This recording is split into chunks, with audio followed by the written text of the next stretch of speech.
Tudo bom, Ricardo? Estamos aqui bem, de Carlinhos? volta. Tudo bom, pessoal? Estamos aqui de volta no CMCast. Ricardo, a gente vai trazer alguns personagens nos próximos podcasts, personagens políticos daqui de Alagoas, né? E eu vou trazer uma baila aqui, que está na China agora, nosso senador Rodrigo Cunha.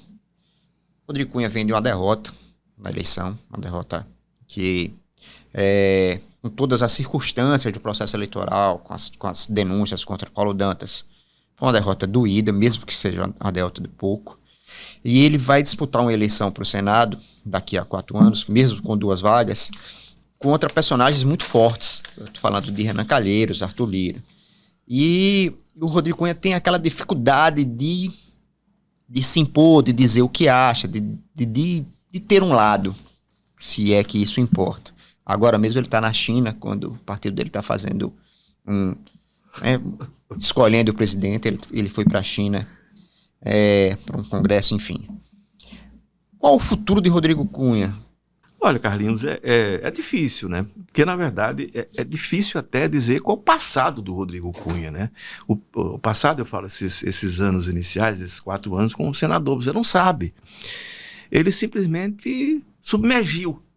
Foi um parlamentar e tem sido um parlamentar sem posição, sem opinião. Ele atravessou o governo Bolsonaro sem manifestar uma crítica mais contundente aonde era necessária para qualquer pessoa civilizada. Perfeito. A postura, por exemplo, do Bolsonaro em relação à vacina, em relação às armas, o Rodrigo Cunha é vítima da violência política armada. Ele teria por obrigação, imagino eu, ser ponta de lança na luta contra o armamento no Brasil. E pelo contrário, ele silenciou. Tem um pavor dele, um medo muito evidente, né, das redes sociais, dos ataques das redes sociais. Mas veja só, isso tem um custo muito alto para ele, a gente pode voltar depois a esse tema, que foi perder a eleição para o governo do Estado. Digo e repito, já disse isso publicamente, escrevi, o eleitor que votou no Paulo Dantas votou sabendo quem é Paulo Dantas, sabendo da Operação Edema, sabendo daquele esquema na Assembleia. Eu trazia aquilo desde 2017, 2018, era a Operação Sururu Gate, né? Com os depoimentos, publiquei os depoimentos dados por vítimas daquele esquema na Assembleia, pessoas muito humildes, publiquei na íntegra os depoimentos dados à Polícia Federal. As pessoas sabiam, mas ainda assim optaram por Paulo Dantas. Por quê? Porque acharam que ainda assim o Paulo Dantas era muito mais afirmativo, ou muito mais claro do que o Rodrigo Cunha. O Rodrigo Cunha era uma grande incógnita. E hoje é o quê? Uma grande incógnita. Você já falou aí, na semana em que o União Brasil fez sua convenção, né? Do partido dele, e ele queria ser presidente do União Brasil. Ele foi para a China para um congresso Eu sei, todo parlamentar faz esse passeio internacional. É um passeio, gente, não tem efeito objetivo nenhum. Governadores, senadores, deputados, esses encontros internacionais não servem para nada. São exclusivamente para passeio. Todos eles vão para passeio. Quando você manda um técnico para acompanhar, isso. Um técnico vai para aprender, ou tentar aprender e trazer essa ideia. Mas o político, não, o cara vai lá para passear. Aí um leva a esposa, outro leva o filho. Isso é uma regra ruim. É uma regra, mas é uma regra ruim. E que isso, evidentemente, por mais que a gente argumente, faz parte da cultura política nacional, isso, toda a cultura muda, né? E isso um dia vai precisar mudar. Então, Rodrigo, quando a gente observa hoje, você sabe qual a maior esperança do Rodrigo hoje? Ser o vice de JHC. Você trouxe isso, falou e escreveu sobre isso. Escrevi isso. E ele quer ser vice do JHC. Não sei se vai ser. Ele é o candidato, por exemplo, a vice de JC. Que vem a ser o grito do campo. Pois é. Então, veja só. A saída política para ele, o achado, ou a entrada dele, ou a reentrada na atividade política, é exatamente ser vice de JHC, que tem boas chances, né?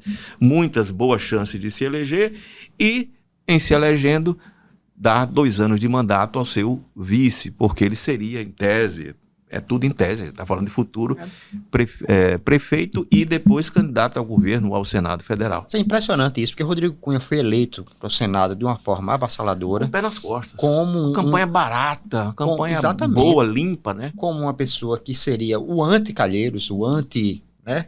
A renovação da política alagoana. E, enfim, e ele tem um futuro político tão indefinido que algumas pessoas falam que para o Senado ele não tem chance. E para ser deputado federal ele pode ter muitas dificuldades. Essa coisa de não assumir um lado. A gente acabou de falar sobre um grupo político que tem um lado, que é a direita, a extrema-direita e tudo mais. Não assumir um lado causou a morte política, ou estou sendo muito exagerado? E aí eu até lembro de outros personagens, como você citou essa semana, Rui Palmeira, ex-prefeito, Cátia Borne, ex-prefeita, Cícero Almeida, são pessoas... Foi o desgaste eleitoral mesmo, né? Exato. Esses perderam o prumo... Que existem derrotas e derrotas. Exatamente. E aí, qual a relevância do Rodrigo Cunha hoje, nesse grupo, por exemplo? Pois é, ele é senador da República ainda, né? Ainda tem 3 anos e tanto, né? Quase 4 anos de mandato. Quase 4 anos de mandato.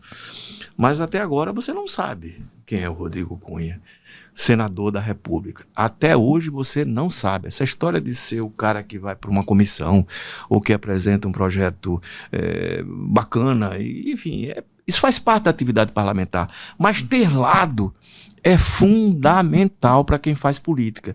Ele poderia, e você disse, ele se elegeu para ser o diferente. Mas ele não foi diferente de absolutamente nada, porque você não sabe o que ele é. Se você não sabe o que ele vai ser diferente de quê? Ele simplesmente não foi um parlamentar. Ele não tem uma atividade parlamentar que mereça esse nome. O Rodrigo Cunha foi omisso, e tem sido omisso, mais uma vez, a uma, imagino, tentativa dele de se reinventar, mas se reinventar por onde? Tem de ter um ponto de partida. Vai ser o quê? O Rodrigo Cunha, que foi deputado estadual, que ele não serve. Deputado estadual, como ele foi aqui, correto, fiscalizador, etc. e tal, era uma necessidade numa assembleia que era governista. Era o diferencial, basicamente, né? Ele era o diferencial. Ele é o quê no Senado? Ele não é nada. Ele não é governo, não é oposição. Como na época do Bolsonaro, ele era governo, ele era oposição? Não. Não era oposição e não era governo. Ou seja, continuou na mesma posição. E a posição dele é não ter posição. Se é possível ele se reconstruir e voltar a ser visto pelo eleitorado, só ele pode dizer. Mas seria um trabalho hercúleo do ponto de vista político, de marketing, de comunicação, para que se entendesse que, olha, o Rodrigo Cunha existe e o Rodrigo Cunha é isso. E tem essa outra história. Eleição para o Senado, eu não acredito que ele tenha mais fôlego, estofo. Arthur e Renan, né? Provavelmente Arthur ou Renan, ou Arthur e Renan, e 2 vezes, né? O Arthur e Renan, um brigando contra o outro, ou Arthur e Renan juntos. Não duvido disso, em hipótese alguma, quando eu olho pelo retrovisor e vejo Bilde Lira e Renan Calheiros, a gente sabe, tudo é possível. Hoje Arthur e Renan são aliados no mesmo governo, né? Eles são aliados no mesmo governo, né? No governo federal, né? Estão separados, mas aí chega o Lula, chega o Padilha, olha, vamos lá, vocês dois são importantes e tal, de repente eles se juntam. Deixa eu colocar outro personagem aqui na mesa, Luciano Barbosa. Luciano vai para a reeleição de Arapiraca, e depois, qual o espaço do Luciano? Luciano queria ser o sucessor de Renan Filho. A gente já discutiu isso inúmeras vezes. Qual o futuro de Luciano Barbosa? Que ao contrário de Rodrigo Cunha, esse tem posição. Em Arapiraca parece que ele conseguiu tem o seu público, mas ele consegue sair de Arapiraca? Essa é uma pergunta difícil de responder. O Luciano, vamos lembrar, né? O Luciano, como vice-governador, ele foi reiteradamente humilhado no Palácio dos Martírios pelo governador Renan Filho, né? E por alguns colegas, né? Eu conheço alguns apelidos, não vou reproduzir aqui, porque não é o caso, né? Dados a ele, né? Ao Luciano, pelo comportamento dele, iracundo, silencioso, enfim. E aquilo incomodava muito a ele. E ele sentiu, por óbvio, o Luciano é um cara inteligente. Eu conheço o Luciano desde o início da década de 80. Luciano é um sujeito extremamente inteligente. É um cara que na comunicação pessoal ele não é bom, de jeito nenhum, mas ele conseguiu em Arapiraca se eleger prefeito e muito bem, né? E se reelegeu agora, né? Tem feito uma administração até onde eu tenho informações, tem aquele problema lá da CPI, etc e tal, mas ele vai conseguindo superar. Ele reverteu já aquilo ali. Ele reverte, ele tem decisão judicial, essas coisas de decisões judiciais. Mas ele conseguiu a maioria na Câmara. Com a nossa hermenêutica. A nossa hermenêutica pode tudo. É uma hermenêutica absolutamente especial. Cura de frieira a câncer terminal. Até um hiperlink aqui, um seguidor nosso falou que a gente deveria falar mais sobre o judiciário alagoano. Eu acho que a gente pode, apesar de que eu não consigo definir muito bem o judiciário alagoano, e fica muito complicado, né? Porque se você emite uma opinião mais dura,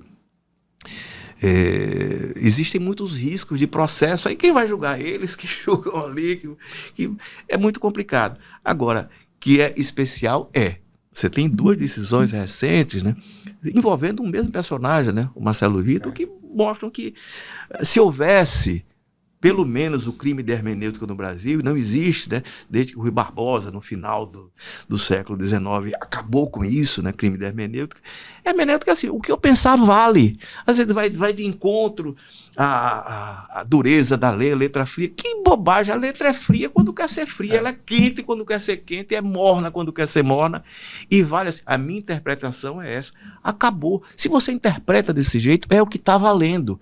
O intérprete, ele se impõe pela própria autoridade. É o argumento da autoridade, não é a autoridade do argumento. E a gente tem isso prevalecendo sempre no judiciário. Quanto a Luciano Barbosa, voltando a ele, vai ser candidato à reeleição, muito possivelmente se reelege, porque não há um candidato de oposição em Arapiraca. Né? É engraçado, porque ele é do MDB, né? Ele fica no MDB, acho difícil. Não vai sair.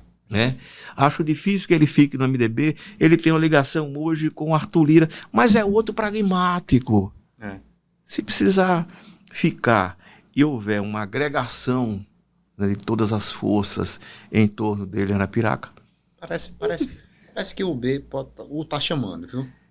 O B, o filho, né? É deputado federal pelo B, e é engraçado isso, né? O B é um partido de direita, gente. Mas é da base do Lula. Pois é, mas é a história do pragmatismo, e também, no caso, não é defendendo as alianças do Lula. Se o Lula não tivesse esses partidos no entorno dele, ele não passa um mês no Planalto. É isso, Ricardo. Eu vou para a dica cultural, né, nesse bloco, e vou citar aqui uma pessoa, um amigo seu, e foi meu professor no UFAL, chamado Edson Bezerra. Ele ligou para a gente no domingo, puxou as nossas orelhas, falando que a gente não cita músicos alagoanos. Edson, eu até peço que o público nos deem sugestões, mas eu vou me forçar a, nos próximos programas, trazer algumas dicas de artistas alagoanos. A dessa semana, que eu vou homenagear um outro amigo, que é o Klinger, um pesquisador de música, que me deu um presente, cara. Ele fez uma playlist para mim de músicos africanos. Eu tinha muita curiosidade de saber. Ele passou um tempo em Portugal, estudou lá em Portugal, fez uma pesquisa grande, e aí me deu uma playlist de 5 horas. Aí eu vou pensar um artista para que as pessoas conheçam mais. É um nigeriano, tem uma ligação até com a música brasileira, que é o Fela Kuti. Queria que as pessoas escutassem mais Fela Kuti. O nigeriano morreu em 97, morreu faz um bom tempo. Mas que a gente escutasse mais música africana. Tem muita gente boa, de Cabo Verde, da África do Sul, mas o Fela Kuti é um músico que eu gosto muito, eu gosto da música dele, e queria reverenciar o Klinger nessa dica. E a sua dica, Ricardo? Pois é, só fazendo uma observação, né? Eu conversei com o Edson também, ele fez a mesma cobrança a mim. Eu confesso que fico, em relação à música alagoana, numa situação um pouco mais complicada. Como eu convivi... Você é um músico alagoano, né, Ricardo? Não sou. Eu sou enfim, uma tentativa que não deu certo. Mas, objetivamente, o Edson é um personagem importante para a cultura alagoana, eu já disse isso a ele, muito mais do que eu sou ou serei. E acho que merece, sim, ser lembrado pela produção intelectual dele e pela produção musical. Apesar de eu não ser roqueiro, e ele se define como roqueiro, eu não sou roqueiro, eu sou um cara de música popular brasileira, das diversas correntes. Mas eu vou sugerir aqui, até em sua homenagem, nós conversamos sobre jazz, né? Um dia desses, e você me citou esse personagem. Esse disco aqui eu acho absolutamente adorável. É do Toots Thiemann, gaitista, que maravilha, né? Harmônica, o nome que você queira dar.